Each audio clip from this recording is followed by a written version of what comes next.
En octobre 1347, 12 navires génois arrivent au port de Messine, en Sicile. Les autorités portuaires montent à bord pour l'inspection de routine.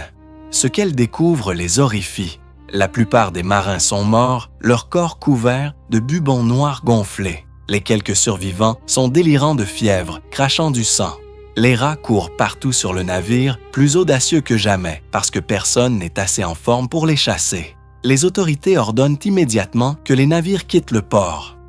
Mais c'est déjà trop tard. Les rats ont déjà sauté sur les quais. Et sur leur fourrure, dans leurs puces, ils transportent la bactérie Yersinia pestis. La peste noire est arrivée en Europe. Au cours des 6 années suivantes, elle tuera entre 75 et 200 millions de personnes, soit 30 à 60% de la population européenne totale. C'est le plus grand événement de mortalité de masse de l'histoire humaine. Plus de morts que toutes les guerres mondiales combinées. Plus de morts que n'importe quelle famine. Plus de morts que n'importe quel génocide. Et tout cela transporté par des rats et transmis par des puces. Mais voici ce que personne ne vous dit. La peste noire n'a pas seulement tué la moitié de l'Europe. Elle a détruit le système féodal. Elle a créé la classe moyenne. Elle a augmenté les salaires des travailleurs de 300%. Elle a rendu l'éducation accessible. Elle a affaibli le pouvoir absolu de l'Église catholique. Elle a déclenché la Renaissance. En tuant la moitié de l'Europe, la peste noire a accidentellement créé le monde moderne. C'est l'histoire de comment les rats ont fait ce qu'aucune armée n'aurait pu faire, détruire complètement l'ordre social médiéval et le remplacer par quelque chose de radicalement nouveau. Pour comprendre l'impact de la peste noire, il faut d'abord comprendre l'Europe médiévale de 1347. C'est un monde complètement différent du nôtre. La société est organisée selon le système féodal, une hiérarchie rigide où chacun connaît sa place et ne peut jamais en sortir. Au sommet, les rois et les nobles qui possèdent toute la terre. Au milieu, les chevaliers et le clergé qui servent les nobles.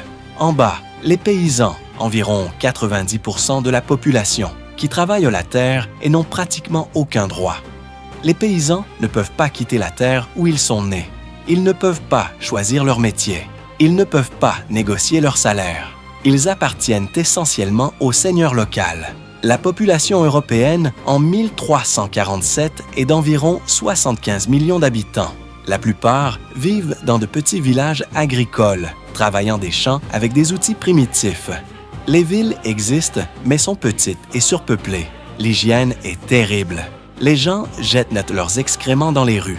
Les rats sont partout, mais personne ne les considère comme une menace particulière. Ils font juste partie de la vie urbaine médiévale. Le système médical médiéval est basé sur la théorie des humeurs héritée des Grecs anciens. Les médecins croyaient que la maladie est causée par un déséquilibre des 4 humeurs corporelles. Le traitement consiste généralement en saignée, lavement et prière. Il n'y a aucune compréhension des bactéries, des virus ou de la transmission des maladies. C'est dans ce monde vulnérable que la peste noire arrive. Elle commence en Asie centrale dans les années 1330, probablement dans les steppes mongoles. Elle se propage le long des routes commerciales de la soie, tuant des millions en Chine, en Inde et au Moyen-Orient. En 1346, elle atteint la mer Noire. À Kaffa, un comptoir commercial génois en Crimée, les Mongols assiègent la ville. Mais la peste éclate parmi les troupes mongoles. Dans un des premiers exemples de guerre biologique, les Mongols catapultent les cadavres de victimes de la peste par-dessus les murs de la ville. Les Génois paniquent et fuient en bateau vers l'Italie. Ce sont ces bateaux qui arrivent à Messine en octobre 1347, transportant non seulement des marchandises, mais aussi la mort. La transmission de la peste est un processus brutal. Les puces vivant sur les rats noirs infectés mordent les humains. La bactérie Yersinia pestis entre dans le système lymphatique. En quelques jours, des bubons apparaissent dans l'aine, les aisselles et le cou, des ganglions lymphatiques gonflés, noirs, de la taille d'un œuf. La fièvre monte à 40 degrés Celsius. La victime délire. Dans 60 à 90% des cas non traités, la mort survient en 1 semaine. Mais il y a pire.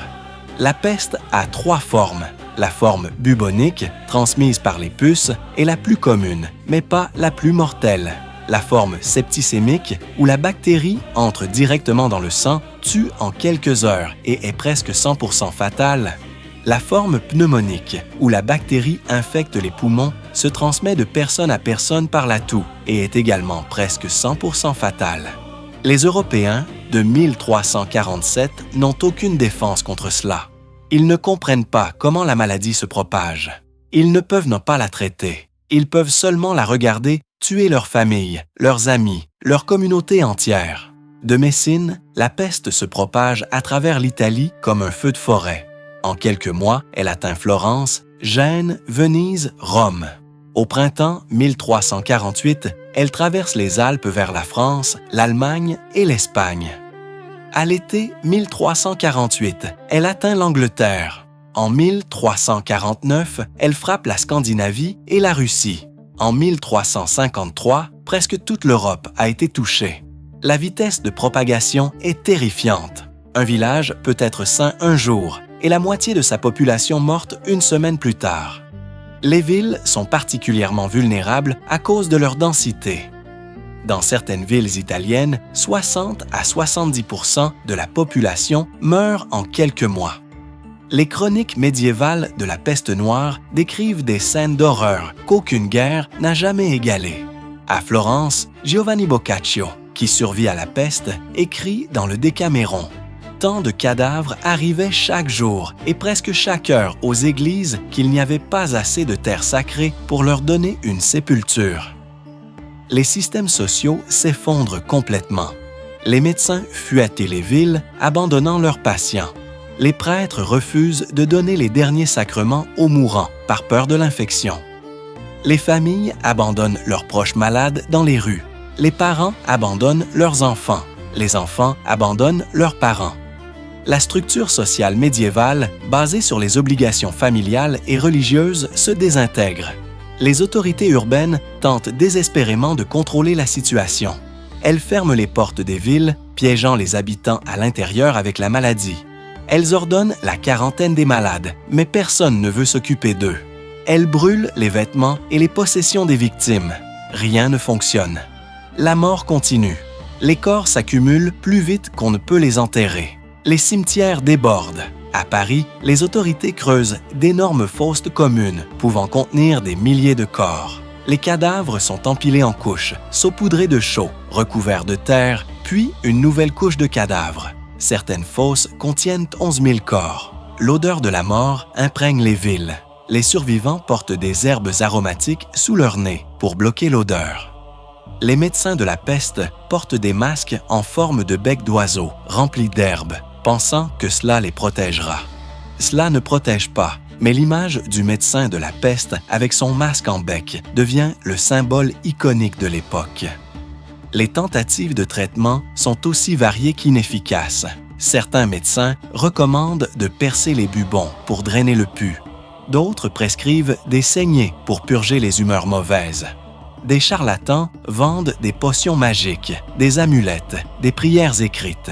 Rien ne fonctionne. Les victimes meurent à peu près au même rythme qu'elles soient traitées ou non. L'Église catholique, pilier de la société médiévale, ne peut offrir aucune réponse.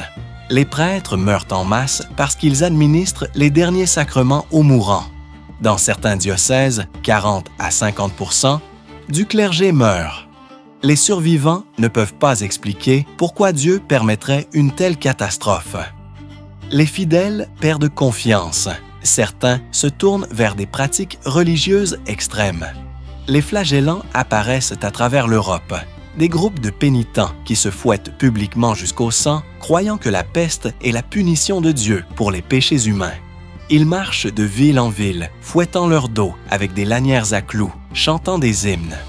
L'Église les condamne comme hérétiques, mais ils attirent des milliers de fidèles désespérés.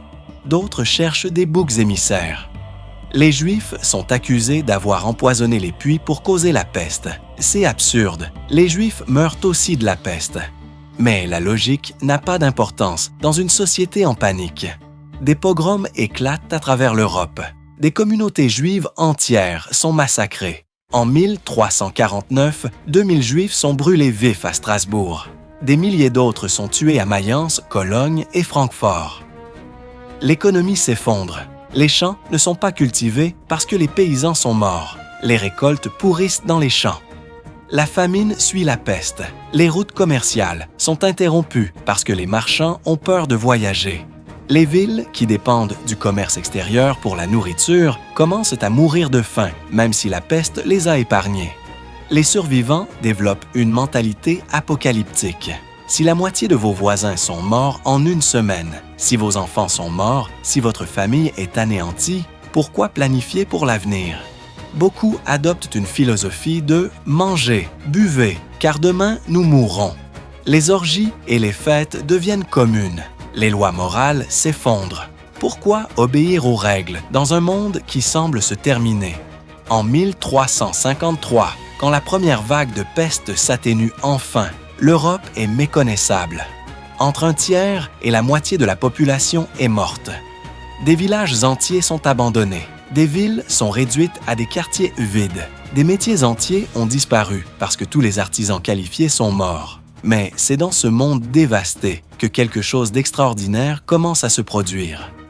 La peste, en tuant tant de gens, a accidentellement créé les conditions pour une transformation sociale radicale. Avant la peste noire, l'Europe avait une surabondance de main-d'œuvre. Il y avait toujours plus de paysans que de terres disponibles. Les seigneurs pouvaient payer des salaires misérables parce que si un paysan se plaignait, 10 autres attendaient de prendre sa place. Les paysans n'avaient aucun pouvoir de négociation. Après la peste, tout change. Soudainement, il y a moins de travailleurs que de travail à faire. Les champs doivent être cultivés. Les maisons doivent être construites. Les vêtements doivent être fabriqués. Mais la moitié des travailleurs sont morts. Pour la première fois dans l'histoire, les paysans et les artisans ont un pouvoir de négociation. Un paysan qui avant la peste gagnait 2 pence par jour peut maintenant exiger 6 pence.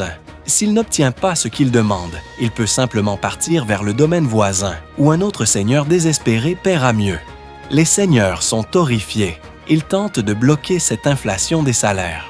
En Angleterre, le Parlement adopte le statut des travailleurs en 1351, gelant les salaires au niveau d'avant la peste. Toute personne exigeant des salaires plus élevés sera emprisonnée. C'est le premier contrôle des salaires de l'histoire européenne. Mais il échoue complètement. Il y a trop de demandes et pas assez de travailleurs. Les paysans ignorent la loi et les seigneurs, désespérés de faire cultiver leurs champs, paient ce qui est nécessaire. Les salaires réels triplent entre 1350 et 1400. Un paysan qui, avant la peste, pouvait à peine nourrir sa famille, peut maintenant se permettre de la viande régulièrement, des vêtements neufs, même quelques luxes. C'est une révolution économique silencieuse. Mais ce n'est pas seulement une question de salaire, c'est une question de liberté. Les paysans réalisent qu'ils ont du pouvoir. Ils commencent à exiger non seulement de meilleurs salaires, mais aussi la fin du servage. Pourquoi devraient-ils être liés à la terre d'un seigneur quand ils peuvent gagner 3 fois plus ailleurs? En Angleterre, cette tension explose en 1381 dans la révolte des paysans. Des dizaines de milliers de paysans marchent sur Londres, exigeant la fin du servage et l'égalité des droits. Ils capturent la ville brièvement, exécutent plusieurs nobles. La révolte est finalement écrasée, mais le message est clair. L'ancien ordre ne peut plus être maintenu par la force. Au cours des décennies suivantes, le servage s'effondre progressivement dans toute l'Europe occidentale. Pas par législation, mais par obsolescence économique. Les seigneurs réalisent qu'ils ne peuvent pas forcer les gens à travailler quand ceux-ci peuvent simplement partir. À la place, ils commencent à louer leurs terres aux paysans pour de l'argent. Le féodalisme, système social qui a dominé l'Europe pendant 500 ans, se dissout. L'impact sur les villes est tout aussi révolutionnaire. Avant la peste, les guildes d'artisans contrôlaient strictement qui pouvait pratiquer quel métier. Pour devenir forgeron, vous deviez servir 7 ans comme apprenti, puis plusieurs années comme compagnon. Seul un nombre limité de personnes étaient autorisées à devenir maîtres artisans. Après la peste, la moitié des maîtres artisans sont morts. Les guildes assouplissent leurs règles parce qu'elles ont désespérément besoin de nouveaux membres. Les apprentissages sont raccourcis. Des étrangers sont admis. Des métiers auparavant fermés s'ouvrent. Cela crée une mobilité sociale sans précédent. Un jeune homme ambitieux, qui avant la peste aurait été coincé comme paysan toute sa vie, peut maintenant devenir apprenti dans une ville, apprendre un métier, établir son propre atelier, devenir riche. La classe moyenne, pratiquement inexistante en 1340, commence à émerger en 1400. Cette nouvelle richesse permet quelque chose de révolutionnaire, l'éducation. Avant la peste, l'éducation était réservée au clergé et à la noblesse. Après la peste, des marchands et des artisans enrichis peuvent se permettre d'envoyer leurs enfants à l'école. L'alphabétisation augmente. La demande de livres explose, préparant le terrain pour l'invention de l'imprimerie au siècle suivant. L'Église catholique, qui dominait intellectuellement et spirituellement l'Europe médiévale, sort affaiblie de la peste. Elle n'a pas pu protéger ses fidèles. Elle n'a pas pu expliquer pourquoi Dieu permettait une telle souffrance. Pire encore, elle a perdu tant de prêtres éduqués qu'elle a dû ordonner rapidement des remplaçants moins qualifiés. La qualité du clergé diminue.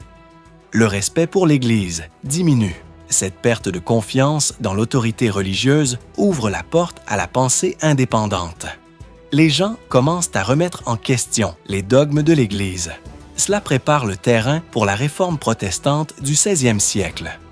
En Italie, la nouvelle richesse des marchands se combine avec une redécouverte des textes classiques, grecs et romains, pour créer la Renaissance. Des familles comme les Médicis de Florence, enrichies par le commerce et la banque, deviennent des mécènes des arts et des sciences.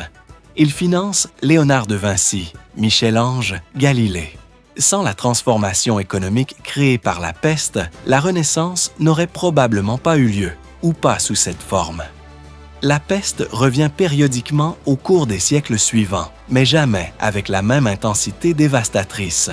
La population européenne ne retrouvera son niveau de 1340 qu'au début du XVIe siècle, presque 200 ans plus tard. Mais l'Europe qui émerge est radicalement différente de celle qui a été frappée en 1347. La peste noire reste le plus grand événement de mortalité de masse de l'histoire humaine. 75 à 200 millions de morts, 30 à 60% de la population européenne. Plus que toutes les guerres mondiales combinées, plus que n'importe quelle famine ou génocide. Tout cela transporté par des rats et transmis par des puces.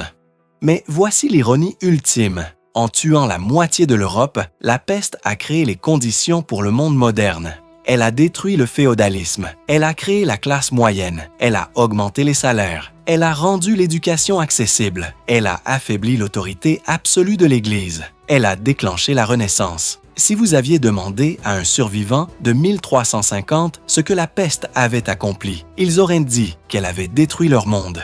Et ils auraient eu raison. Mais cette destruction a créé l'espace pour quelque chose de nouveau.